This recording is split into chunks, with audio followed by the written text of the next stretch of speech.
Hello and welcome to Wisdom Trek. This is Guthrie Chamberlain, and I am your guide to wisdom and creating a living legacy.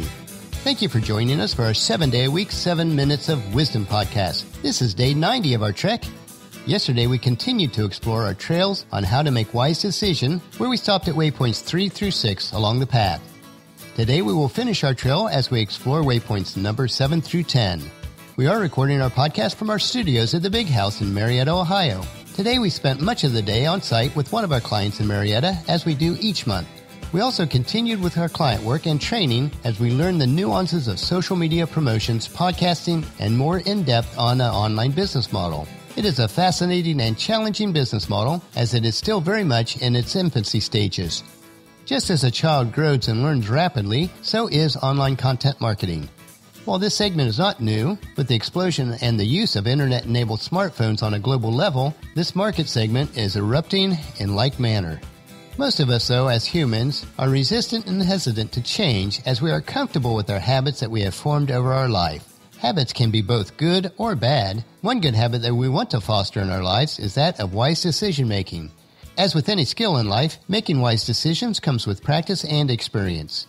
C.S. Lewis said it well when he said, "Good and evil both increase at compound interest." That is why the little decisions that you and I make every day are of such infinite importance. And this is so true. But since it is our desire to make wise decisions in all that we do, our 10 waypoints on this wisdom trail will help us to choose wisdom instead of folly in our decision-making. So let's break camp for today and finish our wise decision-making trail with waypoints 7 through 10.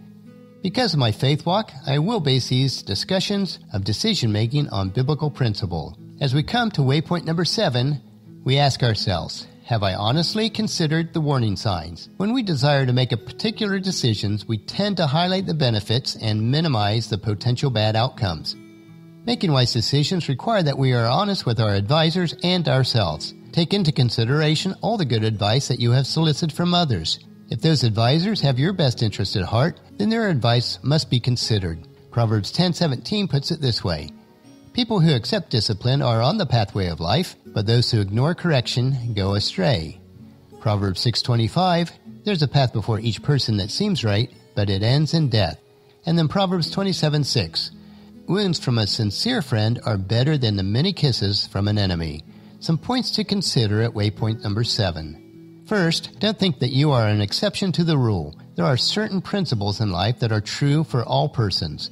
If a decision is not wise for someone else, be very cautious in thinking that it's okay for you. Don't fall prey to self-delusion. And second, remember that God's way is the best way.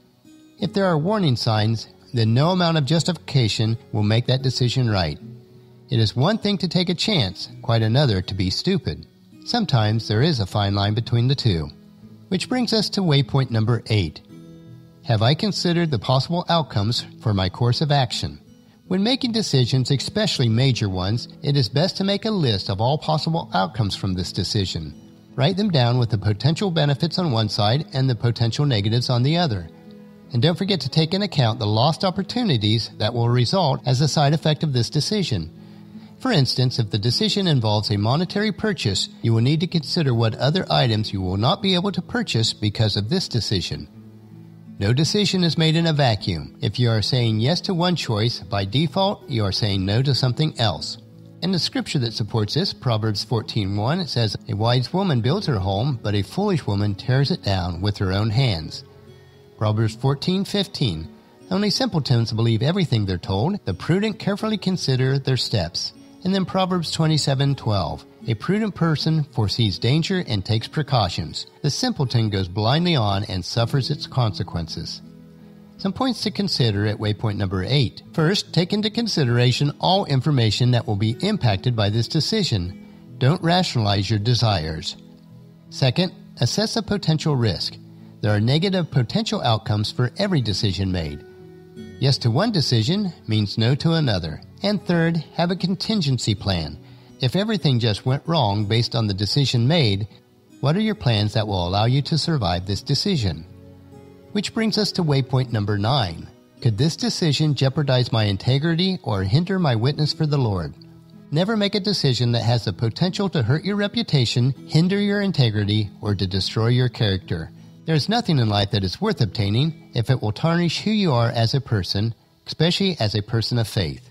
Proverbs 25:26 says, "If the godly give in to the wicked, it's like polluting a fountain or muddying a spring." And then Proverbs 10:9, "People with integrity walk safely, but those who follow crooked paths will be exposed." Proverbs 20 verse 7, "The godly walk with integrity, blessed are their children who follow them." And Proverbs 22:1, "Choose a good reputation over great riches. Being held in high esteem is better than silver or gold." And our points to consider at waypoint number 9. First, as with most principles in life, when it comes to making wise decisions, remain balanced without going to extremes in your decision making.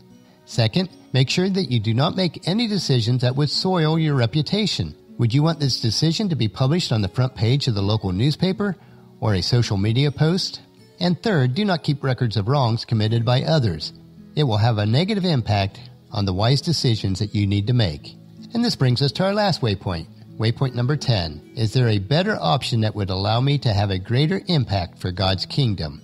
As we mentioned at waypoint number 8, for every decision or choice that we say yes to, we are saying no to something else. So ask yourself, is this decision that I am making the best choice or option for me at this season of my life? A decision may not be wise today, but could be wise 20 years from now. Always ask on every decision, is this the best and wisest decision that I can make for today, considering the season of life that I'm in? And Proverbs 11:30 says, "The seeds of good deeds become a tree of life. A wise person wins friends." And Ecclesiastes chapter 3 verse 1, "For everything there is a season, a time for every activity under heaven." And our points to consider at waypoint number 10. First, ask yourself, what story could God be writing in my life today? Second, don't assume that just because something is hard that it is not God's will. And third, understand how God has uniquely gifted and resourced you, and utilize your strengths as you make these decisions. So now over the past 3 days, we've explored the 10 waypoints that will help us to make wise decisions every day for every situation you might encounter. If you've missed any of the previous episodes, please go back and review those. They can be found at iTunes or at wisdom-trek.com. And let me know if you have any questions that come up. And please join us for our camp tomorrow for another day of Wisdom Trek, Creating a Legacy. Tomorrow we will discuss the topic of what advantages comes with walking with a limp.